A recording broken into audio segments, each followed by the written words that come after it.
जिंदगी की राह में कहीं खो गया है इंसान। मंजिल मिल जाएगी, जरा खुद को तो पहचान। हौसलों को कर बुलंद, पूरे होंगे अरमान। ऊंचे हो विचार, मुश्किलों में हो मुस्कान। राजयोग के राज को जान, जिंदगी बने आसान, जिंदगी बने आसान, जिंदगी बने आसान।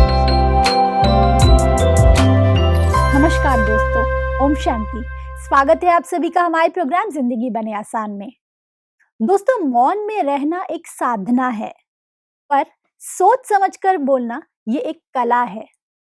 जिंदगी में अगर हम बिना सोचे समझे कई ऐसी बातें बोल देते हैं जिसका प्रभाव सामने वाले व्यक्ति पर बहुत ज्यादा बुरा होता है।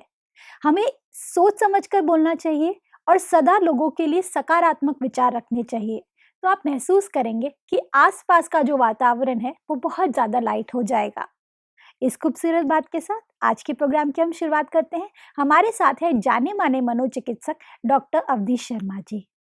ओम शांति। ओम शांति। वेलकम टू आवर शो भाई जी। Thank you very much, pleasure.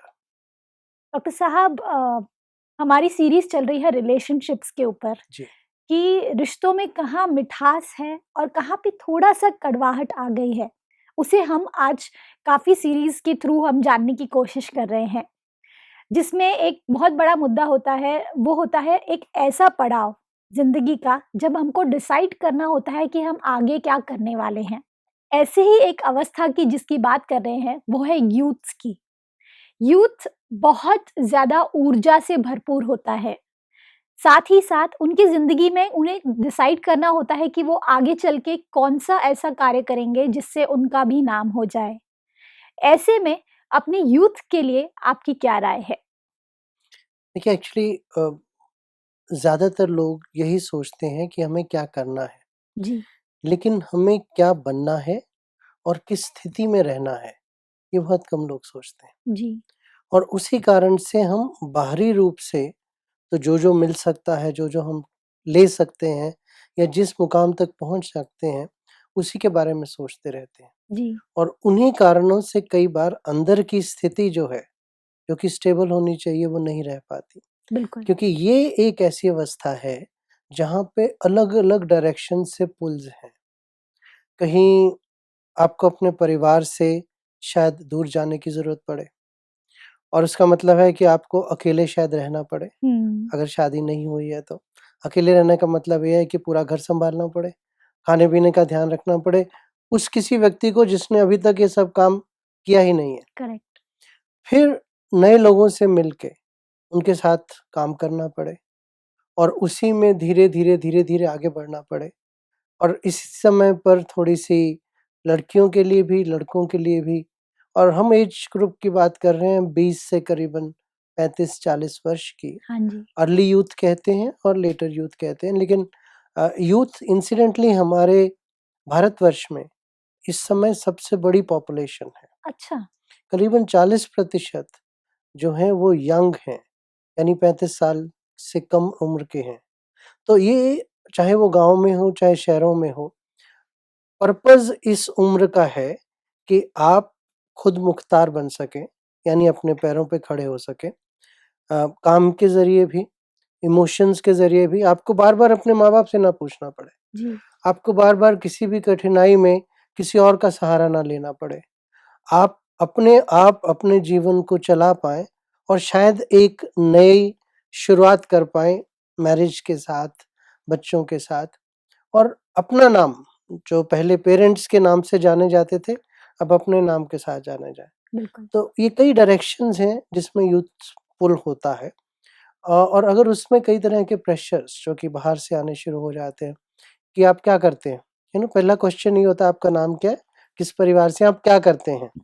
अब क्या करते हैं में कई बार लोग परेशान हो जाते हैं, क्योंकि अगर उन्हें लगता है कि पूछने वाला व्यक्ति कंपेयर करेगा या उसकी आँखों में मेरी जो इज़्ज़त है वो इस वजह से होगी कि मैं क्या करता हूँ, या शायद कितना कमाता हूँ, या मेरी पोज़ीशन क्या है। तो कई बार उन्हें दिक्कत पैदा होनी शुरू हो जाती है। एक और भी सच्चाई है कि आप जिस काम में अच्छे हैं, जिसके लिए आपने पढ़ा है, शायद आपको उस तरह की जॉब ना मिले। ट्रू। जिस जगह पे मिले, उस जगह पे कई तरह के चैलेंजेस हों, आस-पास के लोग शायद उतने अच्छे ना हों या वैसा माहौल ना हो जिस माहौल को आप अपने घर में या पीछे जिसे छोड़ के आए हैं, उसको एक्सपेक्ट करते हो।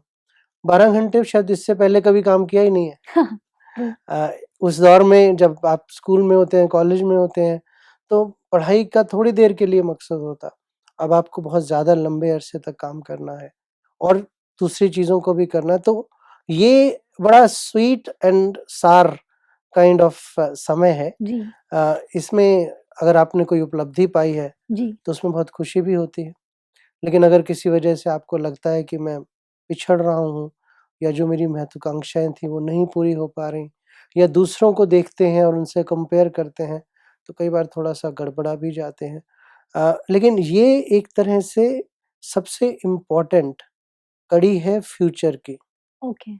क्योंकि इन 5 से 10 वर्षों में अगर कोई व्यक्ति वो काम कर सकता है जिसमें उसे खुशी मिलती है, वो काम कर सकता है जिससे कि दूसरे उसको एप्रिशिएट करते हैं या उसमें कॉन्फिडेंस आता है कि मैं जो भी हो जीवन का निर्वाह कर पाऊँगा बिल्कुल।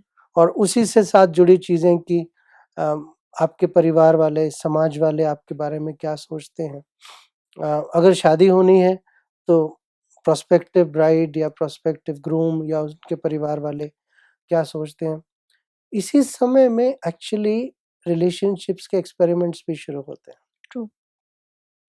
क्योंकि पहले जो आकर्षण होता है, अब वो आकर्षण कई बार लॉन्ग टर्म रिलेशनशिप में चला जा सकता है। बिल्कुल। लेकिन यही समय वो भी है जब कई बार थोड़े बहुत इधर-उधर भटक भी सकते हैं। भटक सकते हैं क्योंकि अगर मान लीजिए आप इमोशनली डिस्टर्ब्ड हैं, आप किसी से शेयर नहीं कर पा रहे हैं, तो उस दौरान में लोगों में कई तरह की मानसिक व्याधियाँ भी हो सकती हैं। हुँ, हुँ। तो ज़रूरी ये होता है कि इस समय को वो व्यक्ति खुद, हो सके तो उसके आस-पास वाले, ये देख के चलें कि क्या वो बाय एंड लार्ज अपने जीवन से खुश है?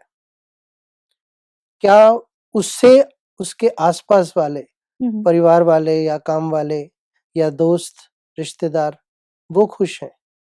और क्या at the end of the day उसे लगता है कि मेरा जीवन उस रोड पे चल रहा है, जिस रोड पे मैं चाहता था? जी। क्योंकि अगर वो सशक्त नींव है, तो आगे की इमारत भी बहुत बहुत खूबसूरत ज़्यादा बनेगी। खूबसूरत नहीं बन पाएगी।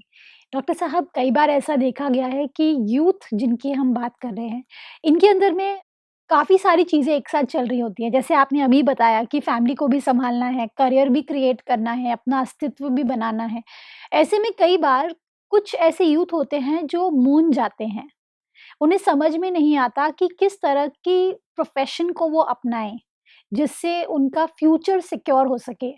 क्योंकि आज अगर बात करें कोई भी जनरेशन की अगर हम बात करें, हर जगह पे ये चीज़ तो फिक्स्ड होती है कि ज़िंदगी में आगे आप कैसे पैसे कमाएँगे, वो अल्टीमेट गोल समझकर आगे बढ़ रहे होते हैं लोग। लेकिन वो कौन-सा ऐसा करियर अपनाएँ जिससे वो स्टैग्नेंसी क्रिएट कर पाए अपनी लाइफ़ के अंदर में। तो ऐसे में आपकी क्या राय है कि किस तरह से हम ऐसी सिचुएशंस में अपने आप को आगे बढ़ाकर सही गोल की तरफ आगे बढ़ पाएँ? कि कुछ वर्षों में बहुत मेजर बदलाव आए हैं as far as profession is concerned. पहले ये सोचा जाता था कि आप एक अच्छी जॉब में घुस गए, अब अगर आप क्लर्क से शुरू हुए हैं, तो आप सीनियर मैनेजर बन के रिटायर होंगे, वाओ! उसी कंपनी में। ट्रू। या गवर्नमेंट में आपने एक डिपार्टमेंट जॉइन कर लिया, तो लोग उसी डिपार्टमेंट में चलते रहते थे और 30-35 वर्ष के बाद रिटायरमेंट बेनिफिट्स के साथ रिटायर हो जाते थे। अब वो पीरियड जो है वो सिमटता जा रहा है। हुँ, हुँ। अब लोगों की आकांक्षाएँ आगे बढ़ने की बहुत स्पीड से हो रही हैं। अम, कई बार लोग चाहते हैं कि 10 सालों में किसी कंपनी के वाइस प्रेज़िडेंट बन जाएँ हुँ, लेकिन उसके बाद क्या करेंगे? करेक्ट। या कई बार ये सोचा जाता है कि मैं 6 महीने यहाँ पे एक्सपीरियंस ले लूँ, उसके बाद दूसरी जॉब में चला जाऊँगा, वहाँ पे प्रमोशन भी होगी, पैसे भी मिलेंगे, फिर एक नई जगह पे चला जाऊँगा। तो वो जो और ये दोनों तरफ से होता है, कंपनीज की तरफ से भी होता है, काम की तरफ से भी होता है, और जो उनमें जा रहा है काम करने वाला है उनकी तरफ से भी होता है। पहला तो ये है कि लॉन्ग टर्म गोल सोचें। जी। अ, कहीं नहीं लिखा कि आपको 5 साल में अगले 50 साल को जीना है, और अगर आप उस स्पीड से भागेंगे तो कहीं न कहीं हाफ ज़रूर जाएँगे। करेक्ट। आप अपना बेस्ट नहीं दे पाएँगे। सिर्फ़ यही सोचते रहेंगे कि मुझे किसको कैसे इम्प्रेस करना है ताकि मैं आगे बढ़ सकूँ। काम में जो ठोसता होनी चाहिए एक तो वो नहीं होगी। करेक्ट। दूसरा, कई बार जब हम पढ़ते हैं और जब प्रैक्टिकल लाइफ़ में आते हैं तो दोनों में बड़ा फ़र्क होता है। सिर्फ़ थ्योरी और प्रैक्टिस में फ़र्क नहीं है, लेकिन जिस तरह की, और अगर आप मान लीजिए लॉ में देखें, जब तक आप पढ़ रहे हैं अच्छे-अच्छे जजमेंट्स हैं, लेकिन जब आप एक्चुअली फील्ड में जाते हैं तो वहाँ के दाव-पेच बिल्कुल अलग होते हैं। करेक्ट। मेडिसिन में आपने पढ़ा, बड़ा लॉजिकल लगता है, लेकिन अगर आप हॉस्पिटल में जाते हैं तो उसमें और कई तरह की problems, administrative problems, management problems, economic problems उभर के आती हैं। सिर्फ मरीज उसकी बीमारी वो नहीं रहती, करेक्ट। और ये चीज़ हर जगह पे लागू होती है। तो कई बार उस स्टेज के ऊपर भी खास तौर पे लोग जो हैं परेशान हो जाते हैं, और परेशान होने की वजह से या तो डिस्टर्ब हो जाते हैं, सिस्टम को बदलना चाहते हैं, या उन्हें लगता है कि ये प्रोफ़ेशन उनका नहीं है।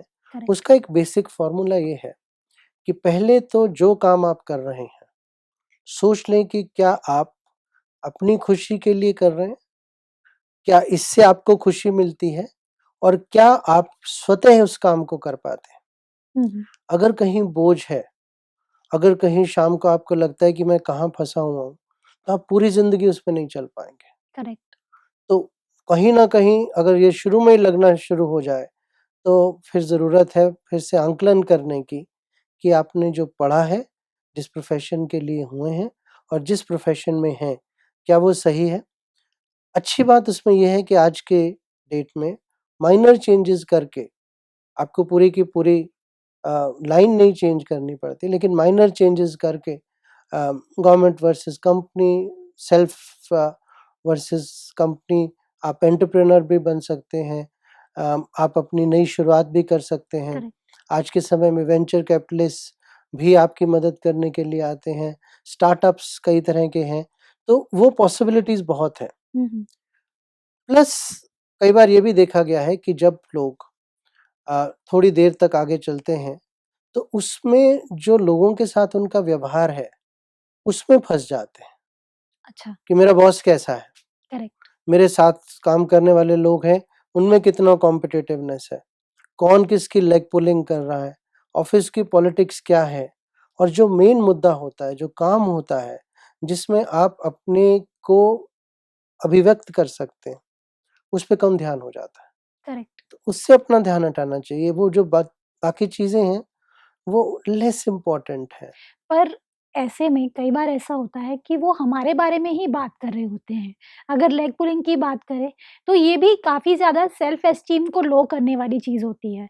ऐसे में इन सब चीज़ों को अवॉइड करके कैसे आगे बढ़े? जब तक उन्हें जवाब नहीं देंगे, तब तक वो शायद चुप नहीं होंगे। तो ऐसे में क्या किया जाए? देखिए, शब्द जो हैं, वो ऐसा तीर नहीं है कि सीधा चुभ जाए। हुँ, हुँ।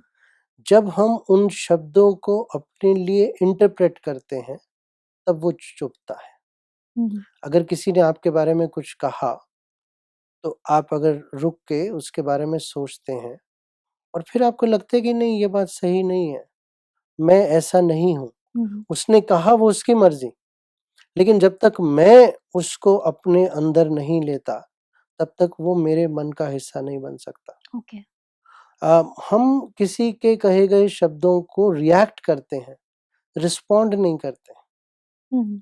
तो जैसे उसने कहा, एक इमीडिएट रिएक्शन आया क्योंकि अपने आप को हम प्रोटेक्ट करने की कोशिश कर रहे हैं। करेक्ट। लेकिन अगर हम ये देखें कि अगर उसने कहा और उसमें सच्चाई है, तो क्या मैं अपने आप को बदल सकता हूँ? क्या हुँ, मैं अपने आप को ठीक कर सकता हूँ? क्या मैं इससे सीख सकता हूँ? और उसके लिए किसी से झगड़ा करने की ज़रूरत नहीं है, ये अपने मन के अंदर ही चल रहा है। और अगर उसने जो कहा वो बिल्कुल सच नहीं है, तो आप ये समझ के कि उसकी प्रॉब्लम है, उसकी इंटरप्रिटेशन है, हुँ, हुँ। मुझे इसमें फँसना नहीं है। करेक्ट। क्योंकि जैसे ही आप फँसते हैं, आप एक्सप्लेन करने की कोशिश करते हैं या झगड़ा करने की कोशिश करते हैं, तो बात एक तो आगे बढ़ जाती है। फिर आप जब उस व्यक्ति को देखेंगे तो उसके बारे में ही सोचते रहेंगे, जो काम है वो पड़ा रह जाएगा। पॉलिटिक्स तब आती है अगर आप अपने काम के प्रति पूरी तरह से या तो सजग नहीं है करेक्ट। या अपने में कॉन्फिडेंट नहीं है। अगर हैं, हो सकता है कि अगर पॉलिटिक्स बहुत हो, आपको वो जगह छोड़नी भी पड़े, तब भी आप किसी और अच्छी जगह में नौकरी पा लेंगे True. या काम शुरू कर सकते हैं। लेकिन अगर आपका सेल्फ कॉन्फिडेंस ही हिल रहा है, अगर आपके रिलेशनशिप ही हर समय डामाडोल हो रहे हैं, तो आप उसी में फंसे रहेंगे और जो आउटपुट है उस पे बहुत असर पड़ता है। True. एक्चुअली कुछ शोध हुई हैं जिनमें ये देखा गया है कि करीबन हाफ द टाइम जो ऑफिसेज में होता है वो काम से रिलेटेड नहीं होता, हम्म। वो इंटरपर्सनल प्रॉब्लम की वजह से रिलेटेड होता। तो जो Okay. एफिशिएंसीज कम होती हैं वो इसलिए नहीं है कि लोग उसके लिए प्रिपेयर नहीं है या ट्रेंड नहीं है, वो इसलिए है क्योंकि विरोधाभास है। Okay. किसी ने कुछ कहा, दूसरे ने उसको सुना, दूसरा उसके बारे में जवाब दिया और हर समय जो था वही चीज़ ऑफिस में घूमती रही, फिर और उसके अंदर इन्वॉल्व हो गए। तो अगर उन रिश्तों को हम जितना हो सके मधुर बनाए रखेंगे, तो मैं अपने काम पे भी फोकस कर पाऊँगा और ऑफिस का माहौल भी गलत नहीं होगा। बिल्कुल ठीक कहा आपने डॉक्टर साहब। जब हम बात करते हैं यूथ की, उनके अंदर में भले बहुत सारी प्रॉब्लम्स वो फेस कर रहे हैं होते हैं, चाहे वो जॉब्स में हो, चाहे वो फैमिली में हो या कोई भी तरीके की नेगेटिविटी उनके आसपास हो, उसे अवॉइड करके अपने जिस पे उन्होंने एक्सपर्टीज़ अपनाया है, उस पर अगर फोकस करके वो अपनी दिशा की तरफ आगे बढ़ेंगे, तो वो महसूस करेंगे कि उनके गोल उनसे ज़्यादा दूर नहीं है। जी, डॉक्टर साहब, कुछ ऐसे सवाल हैं जो हमारे ऑडियंस के हैं, जो हम आपसे पूछना चाहते हैं। श्योर। जी। मेरा नाम हिमांशु शर्मा है। मैं ग्रेजुएशन कर रहा हूँ मेरा, और मुझे छोटी-छोटी बातों पर बहुत जल्दी गुस्सा आ जाता है। तो means I am very short tempered, so मैं क्या करूँ? मेरे पेरेंट्स अगर मुझे कोई चीज़ समझाते हैं या कुछ कहते हैं, तो मुझे अच्छा नहीं लगता। मुझे बहुत जल्दी गुस्सा आ जाता है। मेरा नाम हिमांशु पटेल है और मैं अहमदाबाद से हूँ। मैंने बीकॉम एमकॉम कंप्लीट किया है और अभी मेरा आईएलटीएस की एग्ज़ाम मेरी चल रही है। और मेरा एक ड्रीम है कि मैं सिंगिंग में अपनी लाइफ जमाऊँ, लेकिन मेरे मॉम डैड इसके बारे में कुछ सोचते नहीं है और मुझे सपोर्ट नहीं करते। मेरा ये ड्रीम है कि मैं सिंगिंग में अपनी लाइफ में सेटल करूँ। तो मैं अभी बहुत कंफ्यूज में हूँ, तो मुझे इसका सॉल्यूशन चाहिए। डॉक्टर साहब, इनका सवाल कुछ इस प्रकार है, जो आजकल ऑलमोस्ट 80 टू 90% यंगस्टर्स के अंदर देखा गया है कि ये बहुत ज़्यादा अग्रेसिव हैं और उनके अंदर शायद एनर्जी लेवल ज़्यादा होती है, इस वजह से उन्हें गुस्सा भी बहुत जल्दी आ जाता है और शॉर्ट टेम्पर्ड होना ये एक बहुत बड़ी समस्या बनती जा रही है, तो इसका क्या किया जाए? और दूसरा सवाल ये है कि इनके जो पेरेंट्स हैं, ये इन्हें मना कर रहे हैं, वो चाहते हैं कि सिंगिंग में एज़ अ करियर वो क्रिएट करें, लेकिन उनके पेरेंट्स कर रहे हैं कि नहीं, आप पढ़ाई करो और पढ़ाई करके जॉब करो, this is has to be your aim. तो ऐसे में इन दोनों सिचुएशंस में हमारा जो यूथ है वो कहीं न कहीं फँस-सा गया है, तो क्या किया जाए? गुस्सा तब आता है जब या तो मैं जो चाहता हूँ वो उस प्रकार से ना हो, हुँ, या मैं दूसरों को गुस्सा करते देखता हूँ और वो एक्सेप्टेबल चीज़ हो जाती है, या कहीं न कहीं आप ये देखते हैं कि जिसने गुस्सा किया उसका काम हो गया, या आप दूसरों को गुस्से के द्वारा अपनी चीज़ों को मनवाते देखते हैं, जिसको हम रोल मॉडलिंग कहते हैं। कन्फ्यूजन्स इस समय यूथ के दिमाग में, उनके पेरेंट्स के दिमाग में बहुत ज़्यादा है, और कहीं न कहीं ये फीलिंग है कि ये एक विंडो पीरियड है हुँ, हुँ। 18 से 25 साल का, इसमें अगर वो सेटल नहीं हुए तो कुछ प्रॉब्लम्स हो जाएँगी, या अगर कहीं और कुछ रिलेशनशिप गड़बड़ा रही है, उसको भी अपने मन में ही रख के चलते हैं, क्योंकि ऐसी चीज़ें आमतौर पे लोग ज़्यादा बात शेयर नहीं शेयर करते। नहीं कर पाते, और या कहीं न कहीं से प्रेशर आ रहा है रोज़ का। मेबी उनके लाइफ़स्टाइल में प्रॉब्लम है, पेरेंट्स पॉइंट आउट करते हैं, या वो अभी टेक इट ईज़ी रखने का सोच रहे हैं और पेरेंट्स कहते हैं कि जल्दी करो, किसी चीज़ में सेटल होना है। तो जब भी प्रेशर्स और उसको सही रूप से व्यक्त ना कर पाना होगा, गुस्सा आएगा। करेक्ट। पहली चीज़, रोल मॉडलिंग घर के अंदर कम से कम हम ऐसी कर दें कि गुस्सा आना ज़रूरी नहीं है। हम्म, सड़क पे हो रहा है, सोसाइटी में हो रहा है, उसका हम ज़्यादा नहीं बदल सकते। अगर सारे ही लोग बदलें तो बहुत अच्छा होगा, करेक्ट। क्योंकि एग्रेशन से कभी भी काम हुए नहीं है। एग्रेशन से या तो आप दूसरे को हर्ट करते हैं और फिर वो वापस आपको हर्ट करता है, एक प्रोसेस है जो चलता रह सकता। जो मुद्दा है आपके मन में वो ज़रूर व्यक्त होना चाहिए, हम्म, लेकिन अगर वो सभ्य भाषा में व्यक्त होगा, अगर वो कामली आप कहेंगे तो उसमें ज़्यादा पावर होगी। करेक्ट। गुस्से में तो यही होता है कि एक व्यक्ति अपने आप को बचा रहा है, दूसरा उसे कंट्रोल कर रहा है, तो वही चीज़ रह जाती है, जो असली मुद्दा है वो ख़त्म हो जाता है। करेक्ट। साथ ही साथ कुछ तरह की टेक्निक्स रिलैक्सेशन की जो कि बहुत ईज़ी भी हैं और रोज़ की जा सकती हैं, करनी चाहिए। मेडिटेशन उसका एक बहुत बड़ा हिस्सा हो सकता है, क्योंकि मेडिटेशन में सिर्फ रिलैक्सेशन नहीं होती। मेडिटेशन में आप अपने विचारों को भी देखते हो, आपके मन के अंदर जो प्रॉब्लम्स चल रही हैं उन्हें भी देखते हो, उन्हें भी महसूस करते हो, और अगर आप उस समय में अपने पे थोड़ा फोकस करते हैं तो ये भी पाएंगे कि मेरे गुस्से से दूसरा हर्ट हुआ है, फ़ायदा मुझे नहीं हुआ है। कई बार कुछ बहुत आसान सी चीज़ें हैं लेकिन उन पे ध्यान नहीं दिया जाता। पूरी नींद ले लेना, अगर आप पूरा नहीं सोए हैं तो आप ज़्यादा इरिटेबल होंगे। करेक्ट। अगर आपने सही पे खाना नहीं खाया टाइम पे तो आप ज़्यादा जल्दी इरिटेबल होंगे।